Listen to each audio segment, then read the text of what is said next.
Hello दोस्तों, स्वागत है आप लोग का अपने यूट्यूब चैनल स्टडी पॉइंट 11 में। दोस्तों हम लोग देख रहे हैं एसएससी जीडी एग्जाम 2023 के लिए सेट प्रैक्टिस।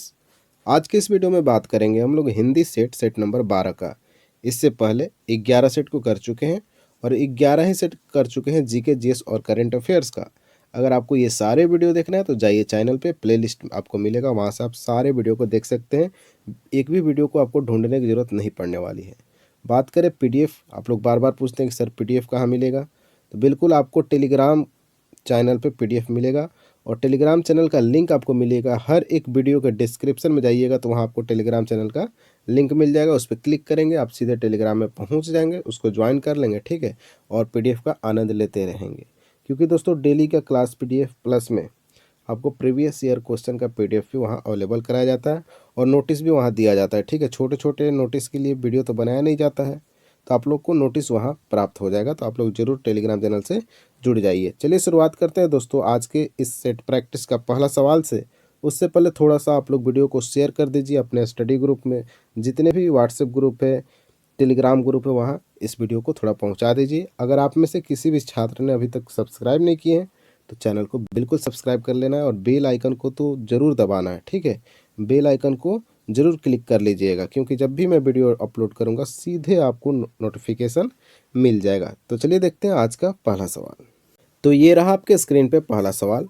सवाल है, जितेंद्रिय का सही संधि विच्छेद कौन सा है। दोस्तों संधि विच्छेद से आपके पेपर में सवाल पूछे जाएंगे। लगभग आपको 200 प्रश्न तो संधि विच्छेद के करके ही बैठना है एग्जाम में, इस बात को आप लोग ध्यान में रखेंगे। और सेट प्रैक्टिस का मतलब होता है कि आपको टॉपिक्स पता चले कि किस किस टॉपिक से प्रश्न पूछे जा सकते हैं आपके पेपर में, और आप लोग उसके अनुरूप तैयारी करें तो काफ़ी तैयारी आपकी बेटर हो जाएगी, ठीक। और बात करें दोस्तों, हर एक सवाल का उत्तर देने के लिए आपको 5 सेकंड का समय मिलेगा। आप या तो कॉपी में उत्तर कर लेंगे या फिर कमेंट बॉक्स में भी उत्तर कर सकते हैं, इस बात को भी आप लोग ध्यान में रखेंगे, ठीक। बात करें दोस्तों, आप लोग जब वीडियो समाप्त होगा तो वहाँ अपना स्कोर शेयर करना ना भूलें। आपने कितने राइट किए और कितने रॉन्ग किए लिखकर ज़रूर सेंड करें। और दोस्तों जो प्रश्न वीडियो के दौरान आपसे मैं पूछूंगा उसका तो उत्तर देना मोस्ट इम्पोर्टेंट है आपके लिए, ठीक। तो चलिए शुरुआत करते हैं, इस प्रश्न का उत्तर देखते हैं। सवाल क्या था, जितेंद्रिय का सही संधि विच्छेद कौन सा है। तो दोस्तों इस प्रश्न का सही उत्तर होगा ऑप्शन नंबर सी, जीत प्लस इंद्रिय मिलकर क्या बना देगा, जितेंद्रिय बना देगा। तो हमारा right answer option number C हो जाएगा। अब ध्यान देंगे कि जितेंद्रिय शब्द का अर्थ क्या होता है दोस्तों, तो ध्यान रखेंगे और याद भी रखेंगे। जिसने सारी इंद्रियों को जीत लिया हो उसको क्या बोलेंगे, जितेंद्रिय बोलेंगे। जिसने सारी इंद्रियों को जीत लिया उसको क्या बोलेंगे, जितेंद्रिय बोलेंगे, याद रखेंगे। अब आइए बात करते हैं अगले सवाल का। जो क्षीण न हो सके उसके लिए उपयुक्त शब्द क्या है। अक्षय, अनंत उत्तर, अमिट या फिर अपार। तो दोस्तों इस प्रश्न का सही उत्तर होगा ऑप्शन नंबर ए, अक्षय। जो क्षीण न हो सके उसको क्या बोलेंगे दोस्तों, अक्षय बोलेंगे, ठीक। और भी कुछ इंपॉर्टेंट शब्द है जिसको आप लोग को रटना होगा, जैसे मैं बोल रहा हूँ आप लोग ध्यान से सुनेंगे और कॉपी में नोट भी कर लेंगे। जिसका जन्म पहले हुआ हो उसको क्या कहते हैं, जिसका जन्म पहले हुआ है उसको क्या बोलेंगे, अग्रज बोलेंगे। इसको आप लोग ध्यान रखेंगे। अगला, जिसका जन्म नहीं हुआ है, जिसका जन्म नहीं हुआ है उसको क्या बोलेंगे, अजन्मा। क्या बोलेंगे दोस्तों, अजन्मा बोलेंगे, ठीक। और एक और इम्पोर्टेंट है, जिसके आने की तिथि ना मालूम हो, जिसके आने की तिथि ना मालूम हो उसको क्या बोलेंगे, अतिथि बोलेंगे। क्या बोलेंगे, अतिथि। और अतिथि कैसे लिखते हैं ये भी आपके लिए इम्पोर्टेंट है, क्योंकि शुद्ध और अशुद्ध वर्तनी वाला टॉपिक में अतिथि को बार बार आपके सामने दिया जाता है। आइए देखते हैं अब अगले सवाल को। अर्श पर होना मुहावरे का अर्थ क्या है। अर्श पर होना मुहावरे का अर्थ आपको बताना है। तो दोस्तों इस प्रश्न का सही उत्तर होगा ऑप्शन नंबर ए, अपने को बहुत बड़ा समझना अर्श पर होना मुहावरे का अर्थ होता है। कोई व्यक्ति खुद को बहुत बड़ा समझने लगता है, उसके लिए आप लोग एक मुहावरे का इस्तेमाल कर सकते हैं, और वो मुहावरा है अर्श पर होना, यानी अपने को बहुत बड़ा समझना। आइए देखते हैं अब अगले सवाल को।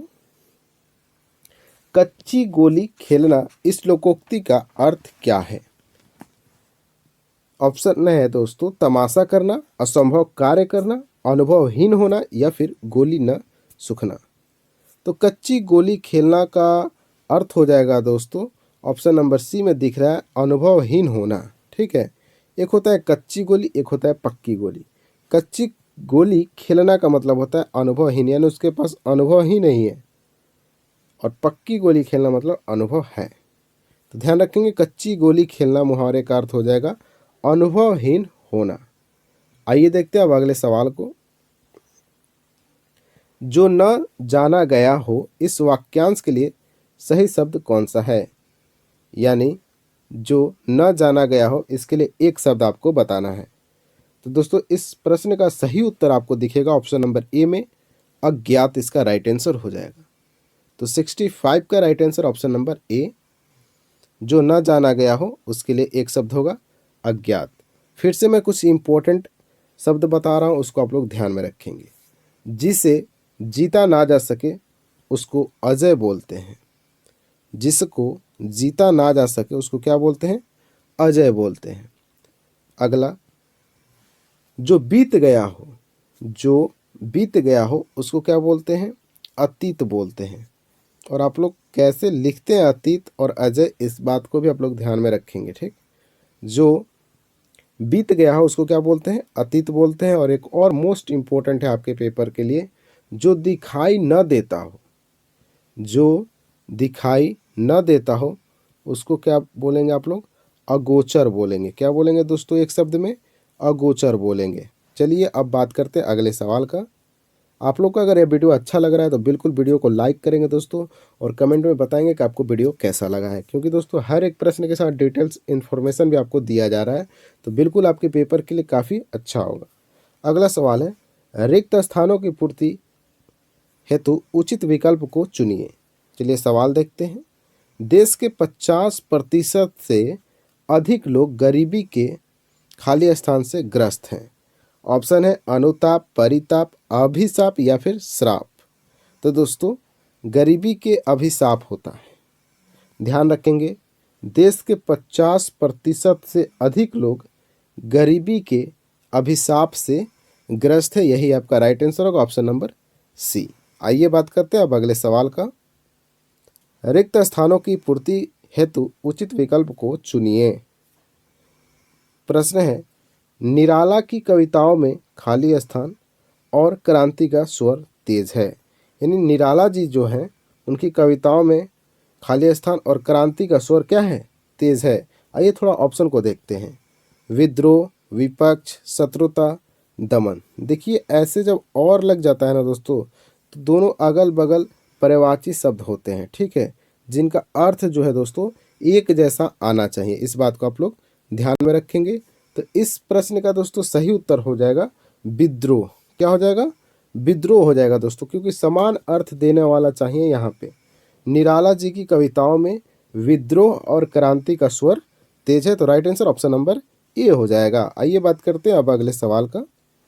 सवाल है आपके सामने, रिक्त स्थानों की पूर्ति हेतु उचित विकल्प को चुनिए। सवाल, अपने जीवन के उद्देश्य की पूर्ति के लिए तुम्हें खाली स्थान परिश्रम करना पड़ेगा। मतलब बोल रहा है प्रश्न कि अपने जीवन के उद्देश्य की पूर्ति अगर आपको करना है तो तुम्हें खाली स्थान परिश्रम करना पड़ेगा। दोस्तों तो इसका सही उत्तर होगा अथाह परिश्रम करना पड़ेगा, बहुत ज़्यादा और निरंतर परिश्रम करने से ही आपको क्या मिलेगी? सफलता मिलेगी दोस्तों, जीवन का उद्देश्य प्राप्त होगा। तो इसका right answer option number A, अथाह। याद हो गया? आइए बात करते हैं अब अगले सवाल का। सवाल नंबर 69। भाषा का प्रसार बहुत व्यापक रूप से होता है, जबकि बोली का क्षेत्र खाली स्थान होता है। यानी कि यहाँ आपको विलोम शब्द बताना होगा, उल्टा शब्द बताना होगा दोस्तों। ठीक है, क्योंकि जबकि का इस्तेमाल किया गया। जब भी जबकि का इस्तेमाल किया जाएगा तो ध्यान रखना है दोस्तों कि आपको विपरीत अर्थ देना पड़ेगा। तो ध्यान से आप लोग पढ़िए इस सवाल को। भाषा का प्रसार बहुत व्यापक रूप से होता है, जबकि बोली का क्षेत्र बिल्कुल सीमित होता है। तो right answer option number A हो जाएगा। व्यापक का विलोम क्या होता है दोस्तों? सीमित होता है, इस बात को आप लोग नोट कर लेंगे कॉपी में। और व्यापक मतलब वही प्रसार, मतलब भाषा का प्रसार जो है बहुत ज़्यादा क्षेत्र में होता है, लेकिन जब बोली की बात किया जाए तो इसकी सीमित क्षेत्र होती है। इस बात को आप लोग नोट करेंगे कॉपी में। ठीक, अगला सवाल देखते हैं। सवाल है आपके सामने,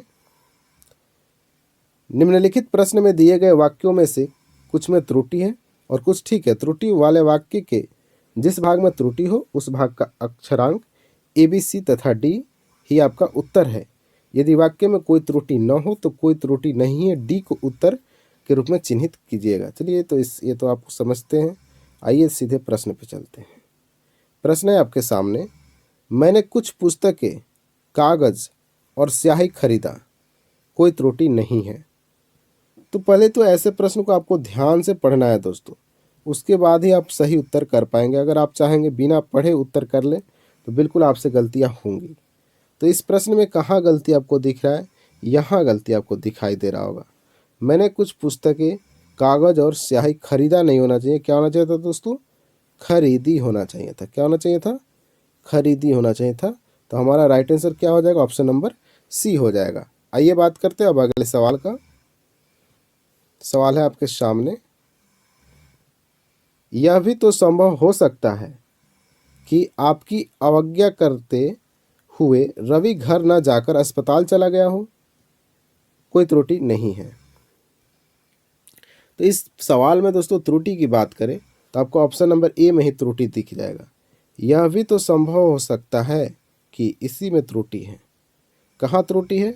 तो ध्यान से मैं जो बोलूँगा उसको ध्यान से आप लोग सुनेंगे भी। ठीक, चलिए, यह संभव हो सकता है कि, यहाँ क्या होना चाहिए था? यह संभव हो सकता है कि आपकी अवज्ञा करते हुए रवि घर न जाकर अस्पताल चला गया हो। तो हमारा right answer option number A में त्रुटि दिख गया। तो 71 नंबर सवाल का right answer option number A हो जाएगा। आइए देखते हैं 72 नंबर सवाल को।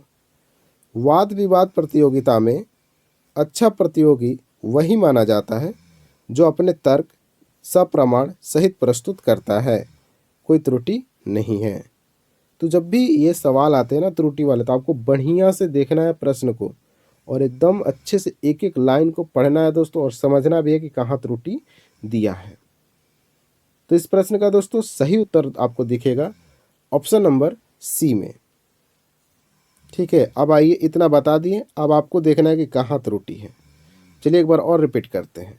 वाद विवाद प्रतियोगिता में अच्छा प्रतियोगी वही माना जाता है जो अपने तर्क सप्रमाण सहित प्रस्तुत करता है। दोस्तों यहाँ अपने नहीं होना चाहिए था, यहाँ क्या होना चाहिए था? अपना तर्क सप्रमाण सहित प्रस्तुत करता है। तो अपने की जगह पे अपना होना चाहिए था, तो त्रुटि यहाँ है। तो राइट आंसर हमारा ऑप्शन नंबर सी हो जाएगा। आइए बात करते हैं अगले सवाल का, और आपसे पूछा गया मुहावरा। चलिए इस मुहावरा का अर्थ आप लोग बताने का कोशिश करें। कुर्सी तोड़ना मुहावरे का अर्थ क्या होता है? तो इसका राइट आंसर होगा ऑप्शन नंबर दोस्तों डी, मेहनत न करना। कुर्सी तोड़ना मुहावरे का अर्थ होता है मेहनत ना करना। यानी नेताजी को जब कुर्सी मिल जाता है ना तो मेहनत करना ही भूल जाते हैं। जब तक आप उनको कुर्सी से दूर रखिएगा ना, वो आपके घर के सामने हाथ जोड़े नज़र आते हैं, लेकिन जैसे आप उनको कुर्सी दे देंगे ना तो वो आपके घर के सामने क्या, आपके संपर्क से भी दूर हो जाते हैं। तो कुर्सी तोड़ना मुहावरे का अर्थ क्या होता है दोस्तों? मेहनत न करना। आइए देखते हैं अब अगले सवाल को। फिर से आपके लिए एक मुहावरा आया। कलम तोड़ना मुहावरे का अर्थ क्या है? कलम तोड़ना मुहावरे का अर्थ आपको बताना है। तो इसका right answer option number B, बहुत सुंदर लिखना होता है। कलम तोड़ने मुहावरे का अर्थ होता है। नोट कर लेंगे कॉपी में, कलम तोड़ना, बहुत सुंदर लिखना। और दोस्तों मुहावरा का मैंने 200 प्रश्न करा रखा है प्रीवियस ईयर का। एक एक प्रश्न मैंने 2021 में जो पेपर हुआ था उसका एक एक प्रश्न मुहावरा का करा दिया गया। आप लोग जरूर देख लेंगे उस वीडियो को। चलिए देखते हैं अगला सवाल। देखिए, शुद्ध वर्तनी का चयन करना है। आपको ऑप्शन 4 दिख रहे हैं, इसमें से एक वर्तनी जो है बिल्कुल शुद्ध लिखा गया है, उसी को आपको चुनना होता है। तो इस प्रश्न में आपको सही और शुद्ध कौन सा वर्तनी दिख रहा है? तो ऑप्शन नंबर ए में दिख रहा है वास्तविकता। ये बिल्कुल आपका शुद्ध रूप लिखा गया है वास्तविकता का। नोट कर लेंगे कॉपी में, ऐसे ऐसे प्रश्न आपसे पूछे जाएंगे। अगला सवाल देखते हैं, शुद्ध वर्तनी का चयन करना है। फिर से वही सवाल, 4 ऑप्शन आपको दिख रहे हैं, इनमें से कौन सा शुद्ध लिखा गया ये आपको बताना है। तो इसमें दोस्तों ऑप्शन नंबर डी में अनुकूल जो लिखा गया है बिल्कुल शुद्ध रूप लिखा गया है, अनुकूल। ठीक, इसको नोट कर लेंगे कॉपी में। नेक्स्ट, संयोजित का विलोम शब्द ज्ञात कीजिए। संयोजित मतलब होता क्या है, आपको ये तो पता होना चाहिए ना। संयोजित मतलब दोस्तों होता है एकत्रित। क्या होता है दोस्तों? इकट्ठा करना, संयोजित करना। इसका विलोम क्या होगा दोस्तों? बांटना। तो विभाजित इसका राइट आंसर होगा ऑप्शन नंबर बी, विभाजित। और एकत्रित इसका क्या हो जाएगा? संयोजित का पर्यायवाची हो जाएगा। इस बात को भी आप लोग ध्यान में रखेंगे, पर्यायवाची शब्द को भी। तो दोस्तों संयोजित का विलोम शब्द होगा विभाजित। आइए देखते हैं अब अगला सवाल को, शीतल का विलोम शब्द ज्ञात कीजिए। फिर से आपसे विलोम शब्द से सवाल पूछा गया, शीतल से। शीतल मतलब क्या होता है दोस्तों? ठंडा होता है। आप मारिएगा गरम, हो जाएगा आपका गलत। तो इस प्रश्न का दोस्तों सही उत्तर आपको दिखेगा ऑप्शन नंबर डी में, उष्ण। शीतल का विलोम क्या होता है दोस्तों? उष्ण होता है। आप लोग ध्यान में रखेंगे। और मोस्ट इंपॉर्टेंट, ऐसे ही प्रश्न आपको नेगेटिव करा देते हैं।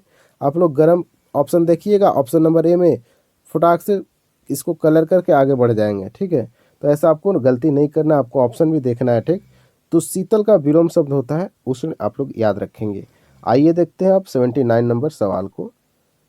सवाल है, सविता का पर्यायवाची शब्द छांटिए। फिर से पर्यायवाची शब्द आपको छांटना है, यानी कि ऐसा शब्द जिनका अर्थ ए का निकलता हो उसको ही पर्यायवाची शब्द बोलते हैं। तो सविता का पर्यायवाची क्या होगा इन 4 ऑप्शन में? तो ऑप्शन नंबर ए वारिद हो जाएगा दोस्तों। सरिता का पर्यायवाची क्या होगा? वारिद हो जाएगा, याद रखिएगा, नया बिल्कुल प्रश्न है। अब बात करते हैं दोस्तों सरिता के कुछ और इम्पोर्टेंट पर्यायवाची शब्द का। जैसे भानु आप बोल सकते हैं, सरिता को सविता है, माफ़ कीजिएगा सविता है। और दिनेश भी बोल सकते हैं। और बात करें, चलिए सूर्य भी बोल सकते हैं, और रवि भी बोल सकते हैं, और वारिद भी बोल सकते हैं। जो आपका राइट आंसर हुआ था वारिद। चलिए देखते हैं अब अगले सवाल, और ये रहा आज का हमारा अंतिम सवाल, और इसका उत्तर आपको कमेंट बॉक्स में बताना है। सवाल है, जगत का पर्यायवाची शब्द छांटिए। अवनि, जग, विश्व, भव। आज तो आप लोग को बिल्कुल आसान सवाल मिल गया। जगत का पर्यायवाची शब्द बता देना है कमेंट बॉक्स में, और एक ही नहीं बताना है, 3 बताना है आपको। ठीक है, जगत का पर्यायवाची शब्द 3 बताना है। 3 पर्यायवाची शब्द आपको कमेंट बॉक्स में बता देना है जगत का। तो चलिए मिलते हैं अब नेक्स्ट वीडियो के साथ दोस्तों। थोड़ा सा आप लोग वीडियो को शेयर कर दीजिए, और चैनल को सब्सक्राइब नहीं किया तो चैनल को बिल्कुल आपको सब्सक्राइब कर लेना है दोस्तों। और हमारा टारगेट जो है 5 के, आप लोग फटाफट इसको कंप्लीट कीजिए दोस्तों, 5 के सब्सक्राइबर वाला टारगेट। ठीक, तो चलिए मिलते हैं अब नेक्स्ट वीडियो के साथ। तब तक के लिए जय हिंद, जय भारत।